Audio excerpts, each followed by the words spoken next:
Hey guys, how you doing? It's an awesome sunny day outside. I'm absolutely loving this weather, natural light for camera shooting and stuff like that. So welcome to my living room. This is obviously where I play all my video games and stuff. This is where my setup and everything's at. And when I started this channel in 2018, if you weren't around for the beginning, one of the goals I set for myself is when I got my Nintendo Switch, I got it as a gift, and then it was a gift from some very important people to me, so it's very near and dear to my heart. I got the Switch from a couple of very dear family members, and I've got like Breath of the Wild, which has since then been my favorite video game of all time, from a very dear friend of mine. So it was a really awesome, just kind of like bookmark of history in my life, and something that was just like one of those video game moments you're just like, wow, this is just awesome and fun. And that's what this whole thing's supposed to be, whether you're doing it for cosplay at events, whether you like to collect stuff or you just like playing the games. It's all meant to be fun. So like people being upset about like say things like Switch OLED, I understand it, it's valid, but at the same time this is a fun thing to talk about. So I want to get back to that a little bit today, but also I want to get back to the Switch collection, because my original goal was to collect 100 physical Switch games before this generation's out. And it's kind of, in a weird way, nice to know that they're still saying there's a couple years left, because I am getting close. I'm currently at 84. But I thought it'd just be a fun time just to kind of go through and show you guys like my setup, what I'm actually using to play my stuff on, my current collection, and like my setup on how I like record the Switch games and all that stuff. Now, sadly, I want to announce a little death in the family here, and I'm joking. It's technology. I'm not a real person. My Super NT, I got Castlevania for it, and the Kart, for some reason, went in here, it got stuck, and I couldn't get it out, and when I went to pull it, it killed the pin. So, in the video, you won't be seeing this if you're wondering where this is at, and it's going in for repair. So, in my living room area right here, I have a Super Mario World piece of art. Over here on the wall, I also have a Zelda one, which is a little hard to see with the reflection. But these are just a couple things I added to make the area look nicer. And just like this whole setup here, this whole corner that I have of like video game, just nirvana going on, makes me so freaking happy. I could be in a bad mood, and all I need to do is just go to this corner, start playing, pull a game off the shelf, start playing some games or something, and whatever's going on, it's not that bad, And I hope you guys have something like that in your life, and I hope video games do that for you. But you probably saw a video of this. I love this thing. It's got about 1,500 hours on it now. I got it on Black Friday on Thanksgiving. And it's a LG BX OLED, not a CX. So it's the down model. Or like the, slightly lower model. So if you look on the back, it's only got 2 HDMI ports on the side, and then the two 2.1s are on this side. That's fine for me. The only thing I have that can actually use this is the Xbox. Everything else is like 2.0, 1.4, so perfectly fine. So, like I said, the Super NT would normally be there, SNES Classic right now. But one of the epiphanies I had is I had these down here, and it was a real pain in the butt because this Xbox is just so freaking big for no reason. Well, I mean, it is quiet. I'll give it that, but it bothers me that consoles are turning into that now, and it's weird to try to fit that in there with all this other stuff. So I have this little controller section now down here below the consoles, and this right here is my Elgato 4K 60S, and this thing's awesome. Just records to an SD card, and the only pain in the butt is the pass-through signal is hooked up to the Switch right now, is it has to be on. So right now it's like in a sleep mode. So you have to like turn it on, and gives it a couple of seconds, then the record light comes on, and you just tap it, starts recording videos. I just take them off the SD card when I'm done, and that's how I get gameplay videos out of this thing. Alright, I guess this right here we'll call my super happy fun corner. It's where I keep all my Switch games and stuff. Let's start at the top, and there's some stuff up here. So the main thing up here, well, besides the Switch box, is this Game & Watch. Now, the deal with this Game & Watch is, this is my first Nintendo anything I've owned. And I don't keep it lit or running because this thing goes through watch batteries like nobody's business. Still has my name on the back. And there's the original serial number. So very, very cool little device. takes two LR44 batteries, which is ironically the same thing my microphone takes, and you just go right down there. This thing is built stupid well. Still have the instruction manual, even though it got like soda or something spilled on it sometime. And I just thought it'd be cool to stick it next to the Mario 35th anniversary, and then when the Zelda one comes out, I'll stick it right there. This little cubby right here. So my friend Elgato, when I got the NT Mini and he sent me the Super NT, this right here is the box for Castlevania. So he sent me a complete in-box Castlevania, which is just freaking awesome. And we'll go through the NES collection a little bit. And I thought it'd be cool to set it right near here next to the Bloodstained box, which is kind of based on Castlevania, and it just looks the part, right? But a lot of my other boxes are kind of hiding back there, you know, behind it. So here's the first collection here. And something you'll notice is you'll see things like this sticking out, and some Switch collectors are like, I just want to see a red spines. But I actually like having things like this stick out in the collection every once in a while because it draws your eye to it. You know, you're just kind of like, ooh, what's that? But here's the first part of the collection, and I'll just do a quick scan. For some of this stuff, some of these are Japanese only, so they only came out over there, and I wanted them. So this is the Capcom Belt 'em Up collection, and just a bunch of beat 'em ups. So if you have any questions about the collection, just ask them down below. And let me know what you have going on in your collection. How many games do you have? What's your prized possession in your collection? Or just in general, what's your favorite game to play on the Switch? So these I just recently got. I'm a sucker for steelbooks. This is the No More Heroes collection, and it comes in a big box. And I got the Santa Destroy bundle, which is both of them. But I just love steelbooks. They're just so awesome. Then we have the Ori Collection right here, and thankfully it can fit in a shelf. That's the one bad thing about the shelf, is it's just not wide enough for certain things. So like down here, here's the Santa Destroy boxes, and they actually have magnets in them, so you could like lay them like side by side. Here, I'll show you. So see, it's kind of made to do that. And the interesting thing with the magnets is like I could actually technically pick this up, but it's so wide I can't display it on there, so it just kind of sits in the shelf like that, I guess. And here's both the cards for it. They came in the collection because that's what Limited Run does. They give you cards for stuff. And this bundle actually came with the flag for Santa Destroy. Isn't that cool? All right, confession. I still really haven't played Hollow Knight, but I will. I promise I will. Before the end of July, I will have played this and see what all the hype is about. Same thing with Hyrule Warriors. Haven't gotten around to it yet. I was hoping, honestly, that there would be a Switch Pro, because I know the performance in this isn't too good. But now that we know that there isn't one, I'm probably just going to pop it in and play it and deal with the frame rate issues. But there's the second collection. Littlefinger's got to be different and have the thing down there. But so a lot of, like, you know, games that you would probably expect to see. And this is Okami HD. So if you're wondering what that Japanese is. Panzer Paladin, insanely fun. I just like anything Indie Crates makes. Then we've got Paper Mario. This is Phoenix Wright trilogy right here. And these games are in Japanese.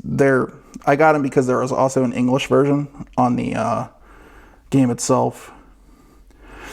And so I like how stuff like this pops out, like the blue label for like the Saints Row the Third. This is like a pre-order kind of like thing for the sleeve. And I like how the Sonic Mania looks like a Genesis game. I just love how the back art on this thing also looks like a Genesis game. That's just so cool. Splatoon 2, easily one of my favorite games on the Switch. Star Wars Pinball, actually really good. And I see this on sale all the time. You guys are sleeping on this. It's really fun if you like pinball stuff. Mario 3D All-Stars. If you haven't gotten it, pick it up. I know it's still out there. You might have to look for it a little bit, but not producing them anymore. Favorite game of all time, Breath of the Wild. And then to finish off the collection down here, let's see if there's Link's Awakening, Messenger, what the heck are you? Oh, Thumper. Thumper's a great game. Valkyria Chronicles 4, really good strategy game. If you're curious what Rabbids 2 is probably going to play like, that's a strategy game that's probably taking away from. You got to have Windjammers. You just got to have Windjammers. And then that's it for that. And then I have some Xbox games over here. All right, so in this cabinet, we have a few things. So here's where I keep my NES games for the Super NT up there. And recently pickups, I got Rygar, because I got this. So I found a store in Silverdale, Washington that's relatively near me, and like I have not seen NES games go for relatively cheap in a long time. Even like certain commons that you see all the time will still end up netting a price for like $7 to $10, right? We're talking about like real common stuff like ice hockey. I went to the store and they had stuff like Rygar was like $5. Blades of Steel I got for $1. I can't remember the last time I got Blades of Steel for $1, and I got Ninja Turtles for $10. At other stores, I'm seeing this still go for like $20. And then Kung Fu I was playing the other day, but Kung Fu I think I got, like even Kung Fu cost me like $10 like Pink Gorilla. Not saying that their prices are unfair. I'm just saying this other place was like really competitive and awesome. Super Mario Bros. 3 eBay price, right? And this one's really cool. So as a kid, there's this place called Funko Land. And the thing with Funko Land was, it was like one of the first real retro stores that dealt with like older video games, but it was like a chain. This cart is immaculate. Normally you see the gold on these is like worn off like really bad. This cart is in amazing shape. As soon as I saw it, I was like, sold. Okay, at the same store I got Blades of Steel for $1. So the NT Mini, or the Mini NT or whatever, the one I have, the NES, this thing, the FPGA console, right? Can take Famicom carts. So I have 4 right now. This is Goonies 1 for the Famicom. Never came out on the NES in the United States, only 2 did, and the only way you could play this in the States was on the Play Choice 10 in the arcade, which is essentially a NES arcade system. I love how these games come in multiple colors too. I just think these carts are so much cooler in Japan than they were in the US. I mean, there's cool stuff like this, like the Zelda Gold cart, but the Kirby cart's freaking pink, man. So I got this because Kirby normally is like going for like a $35, $40 at some stores I'm seeing around here. But getting the Japanese version, there's not much Japanese in it, and it's $20. Then we have Kid Dracula, which is awesome. I freaking love this game. And this right here, you could probably tell it's Castlevania. This is Castlevania 3 for the Famicom. So it has an extra chip on here called the VRC6 chip. And the audio is slightly different. If you go back and watch my Super NT review that I did, I have a little sample of like the difference between the audio of this and the original NES version of Castlevania 3. All right, so Pilot Wings. I love Pilot Wings. I got it cheap. This one was about $30. This is the Player's Choice version, so this is the later one, but Link to the Past, just happy to have it in the collection. Was a $10 game at Pink Gorilla in International District, and it's Batman Returns, and I didn't know that Konami did it.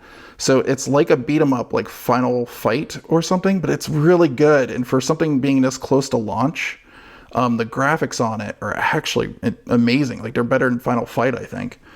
And then there's Final Fight, which, once again, this is a game that's going to cost you like, $20, $30 in some cases.